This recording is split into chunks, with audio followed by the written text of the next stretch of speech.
नाजरीन, जो इलाके के अंदर इलाकाई खबरें जो हैं, जिसको कहना चाहिए कि पाकिस्तान के इर्द गिर्द क्या हो रहा है, इंतहाई आम तब्दीलियां हो रही हैं। आप देखिए, अफगानिस्तान के अंदर तालिबान आ चुके हैं और हमारे DJI वज़ीर खारजा होके आए हैं। उधर इंडिया को सही मायनों में चाइना ने गर्दन से पकड़ा हुआ है और इंडिया के बुरे से बुरे दिन आने वाले हैं।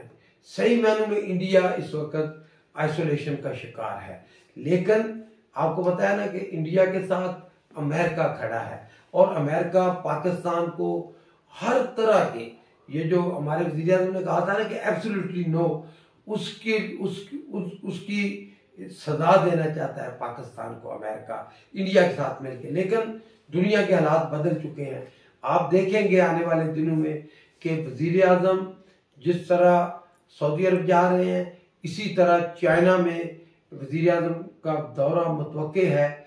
और अगर ये ब्रेक थ्रू हो जाता है, चाइना, पाकिस्तान, ईरान, सऊदी अरब, ये सारे मुसलमान ममालिक तो, और रशिया उनके साथ होगा, तो आप देखेंगे कि इसमें लीडिंग रोल पाकिस्तान का होगा।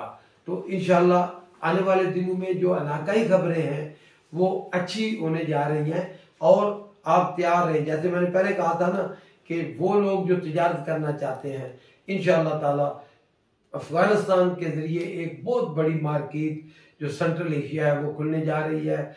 वैसे भी अफगानिस्तान में इस वक्त अमन है।